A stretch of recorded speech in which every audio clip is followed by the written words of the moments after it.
All right, so staying in the NFL, you know what time it is. It's time for us to recap the action from Sunday. So we got it all over the place. Jay, take it away. I think the first one that stands out after the what we talked about in the opening segment is Green Bay, what they were able to do, winning on the road in San Francisco, a team that you remember a couple years ago just mopped the Switch the floor ball with around. them on two occasions, dominated them in the line of scrimmage on both sides, including in that NFC Championship game.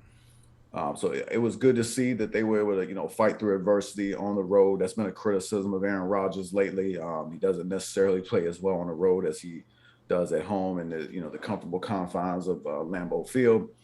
So to go out there to San Francisco, get a win on the road, I thought was very important. I thought it was impressive. Had to drive down very late, kick a game-winning field goal after the 49ers took the lead in that one. So that was impressive. Outside of that, I have to say, there's some teams that you got to be a little bit concerned about. Seattle among them. You're playing in that very competitive NFC West. Um, you can get behind in there very quickly because we know how well the Rams are playing. We see the Cardinals; they're off to a very nice start. We know the 49ers, they just lost the game, but we still consider them to be a factor. Seattle right now, you have to look at them and just say, what is this? Yeah, you were up, you were up two scores last week against the Tennessee Titans, and yet you let a running back. I know he's perhaps the best running back in football, but you let Derrick Henry lead the comeback charge. That's not generally how that works. Generally teams throw the ball to come back, but in Mike Vrabel's case, he's like he looks at Derrick Henry and Ryan Tannehill, and he's like, yeah, just give the ball to Derrick Henry, we'll be fine.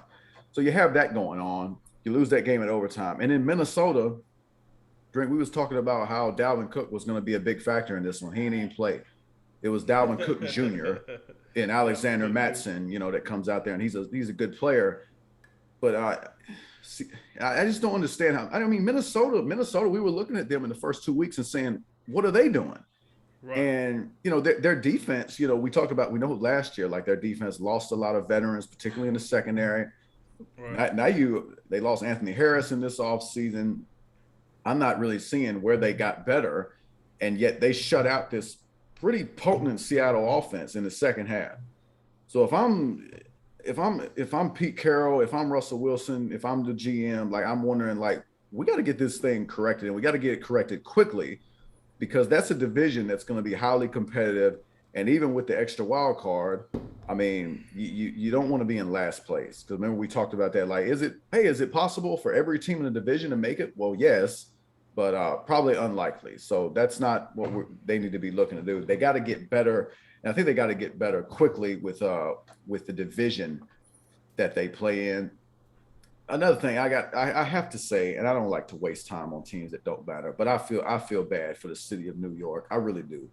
You got five teams at this particular moment in time that are 0-3 by my count, and two of them are in the nation's or in New York City. We know the Jets are awful. I think we kind of expected that, Drink, because Okay. they're Yeah. just they're just not very good. And then you have some of the injuries that they had. Just seemed like every show is like, oh, we got another dude that tore something up. We got okay, this dude he's out for a while. Poor Robert Sala. We over here, you know, working on the tombstone, and he didn't coach 3 games. And meanwhile, but on the other side, like the Giants, Drink last year, the Giants started off 0-6, and then they went 6-5 to close the season, and that's looked at as a just a marvelous accomplishment for them. And yet they back to the same old, same old. They 0-3, and you lose to Denver. I think Denver's a solid football team. I mean, you lose to Washington by a field goal. They, one offsides penalty away from getting out when we get it. I was critical of them last week on that. Drink, they lost to the Falcons. The Falcons, That's the Falcons are unexcusable. terrible. The That's Falcons are unexcusable. terrible, and the Falcons got their doors blown off by Philadelphia in Week 1 in a battle of the have-nots because neither of those teams are very good. So I'm not surprised that the Jets stink, and I'm really not surprised that the Giants aren't good. But I really think 0-3, Daniel Jones, this is his third season, I think. You brought in Kenny Galladay. I think Sterling Shepard's been playing very well. Saquon Barkley he's not hurt yet, so we have that.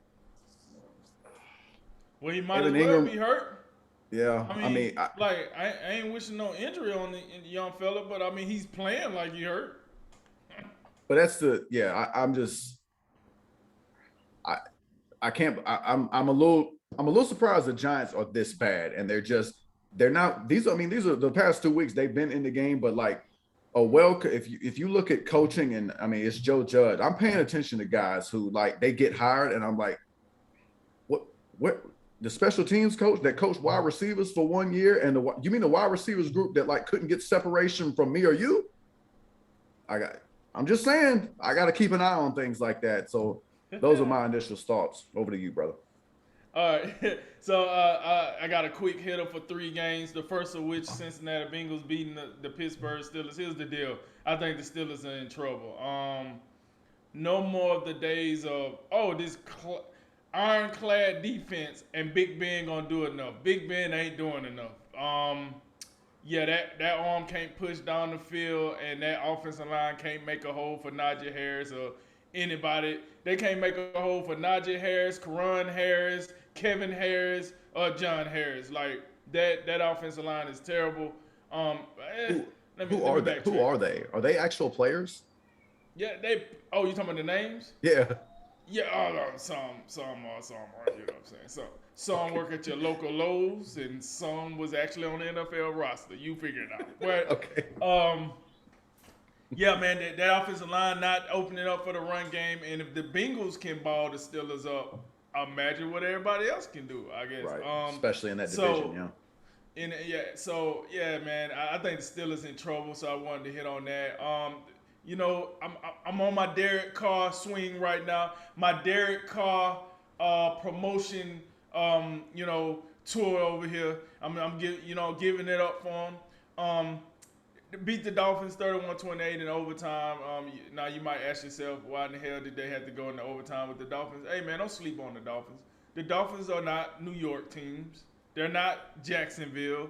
They're actually a well put together team. They just got to figure it out under the center. But either way, shouts out to the Raiders, and honestly, shouts out to the Dolphins. I mean, yeah, you lost, but I mean, listen, it could always be worse there, Dolphin fans. And then the last game I wanted to hit on, last night's game, Dallas Cowboys versus Philadelphia Eagles. Listen, Cowboys came in there and blew the doors off the Eagles. I'm telling you right now, if you're getting your doors blown off by the Cowboys, you're in trouble. If the Cowboys is over there hitting you with the Madden special, the 21 Skunkarooski, you're in trouble. All right? Philadelphia, you're in trouble. Now, I got it. The Dallas Cowboy offense is pretty hard to stop. I got it, especially when Zeke is on his game, Pollard on his game. I mean, Cooper was a non-issue last night, but does it really matter? No. You got CeeDee Lamb. He out there doing this thing. What's his name? Dawson Schultz? I mean, this cat, he coming out here doing this thing. You still got Blake Jarwin now. He good for at least 2 or 3 catches a game. And then the offensive line didn't look so bad without La'el Collins. Now, Eagles did not have Brandon Graham, and it was kind of noticeable. I mean, every now and then they did get in now on Dak, but that's Dak sometimes hold the ball too long. He don't want to really use his legs for whatever reason, and I think that hurts him.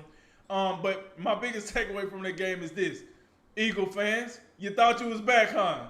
Oh, you see what we did to the Falcons? But when you play a real team, what do you really do? Jalen Hurts, it was a rough night for him last night. I do think bigger things will come for him. That Jalen Reagor cat, I heard somebody on Twitter say he ain't got no juice.